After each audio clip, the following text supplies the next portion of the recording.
Hello everyone, welcome you all in your own channel Learn Everything. So ਅਸੀਂ ਕਰ ਰਹੇ ਸੀ chemistry ਦਾ surface chemistry. Next ਅਸੀਂ ਕਰਾਂਗੇ ਕੋਐਗੂਲੇਸ਼ਨ of ਕੋਲਾਈਡਲ solution. ਬਹੁਤ ਈਜ਼ੀ ਹੈਗਾ।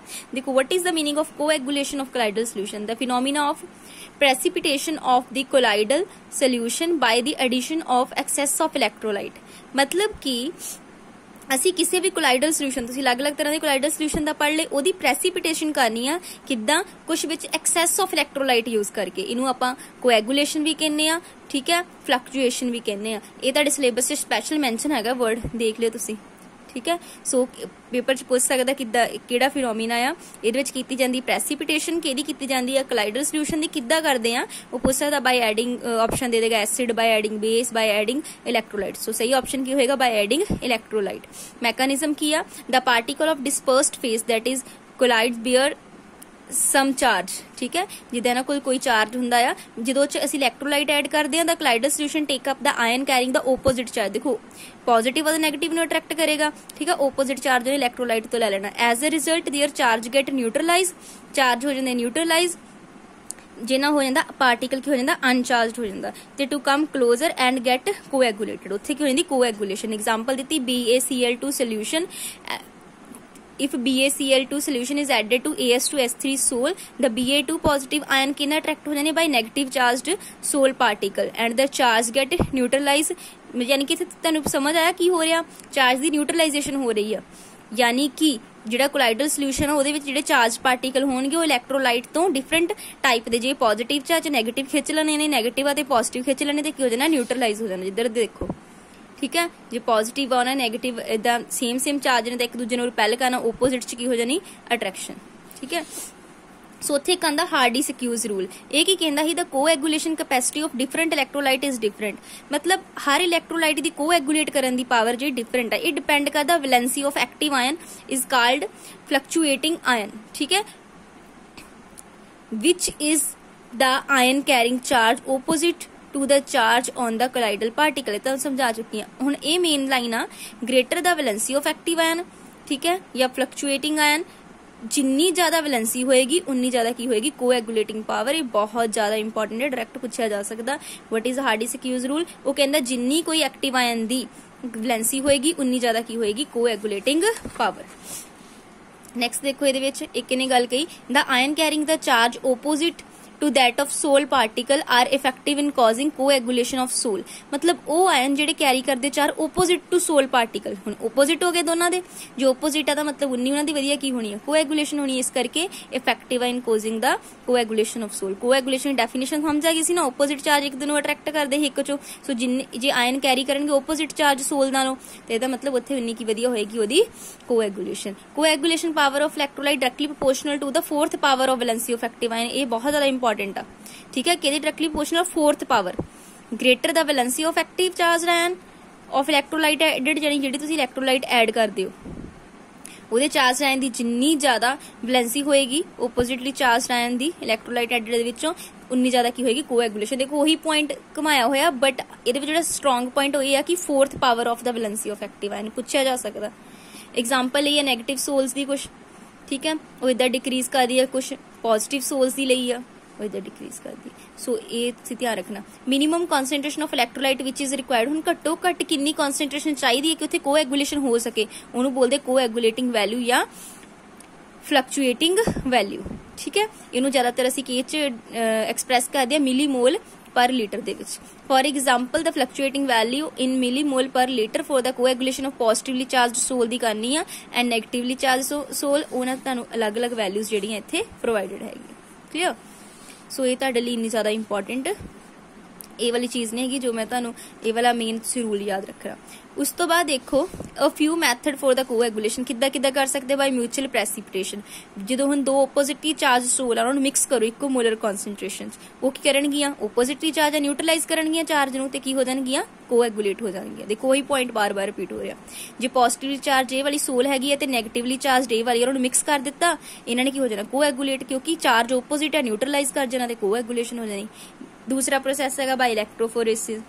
We have seen in electrophoresis that particle, ये मैं तुहानूं ना प्रोसैस तक करवाना उदा, उसे तुहानूं ज्यादा क्लीयर हो जाएगा इलैक्ट्रोफोरेसिस दा प्रोसैस।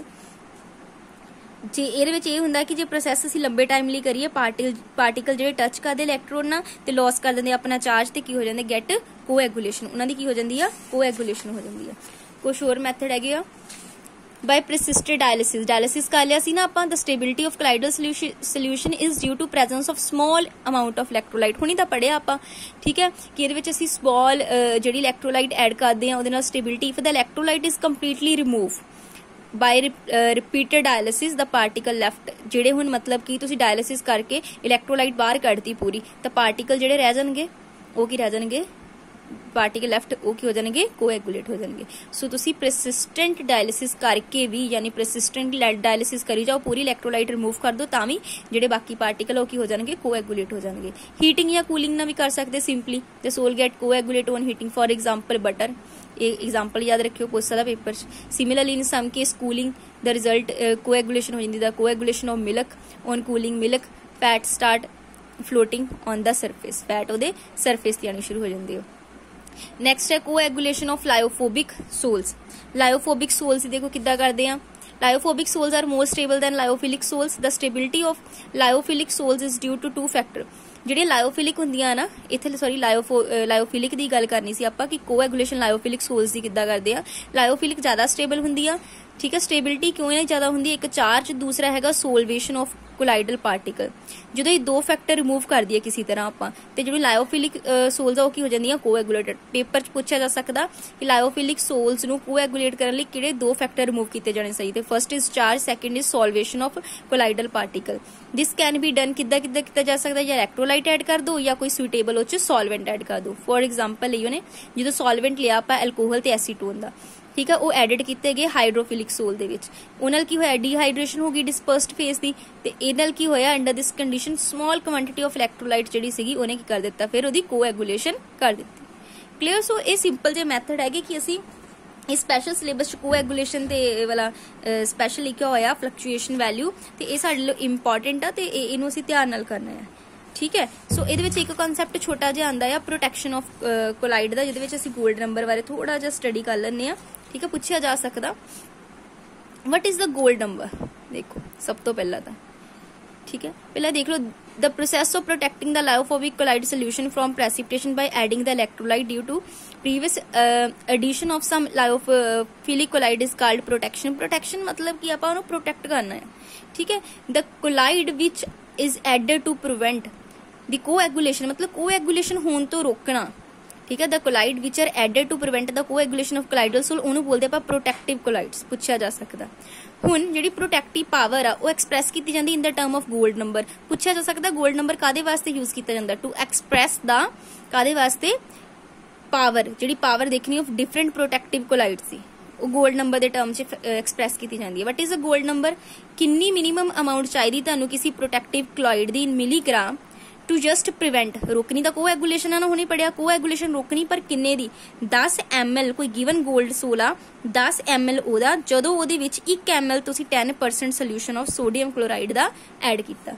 अगेन दस दिंदी आ किन्नी मिनीमम अमाउंट तुहानूं किसी प्रोटेक्टिव कोलाइड दी मिलीग्राम च चाहिदी आ कि तुसीं रोकनी आ coagulation 10 ml of given gold sol, जदों ओदे विच तुसीं 1 ml 10% NaCl सोल्यूशन दा ऐड कीता, ठीक है। सिंपल, ज्यादा कोई लेंथी यदि वो नहीं सीगी, इजी जी एक्सप्लेनेशन है।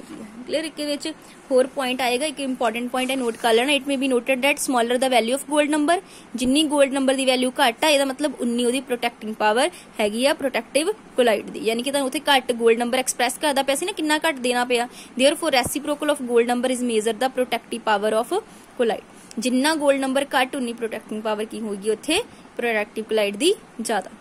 क्लीयर। बहुत ज्यादा इंपॉर्टेंट है तो ईजी चीज़ां हैगियां, कुछ भी औखा नहीं हैगा इहदे विचों। सो इन्हां नूं चंगी तरह कर लेना। Thanks for watching the video.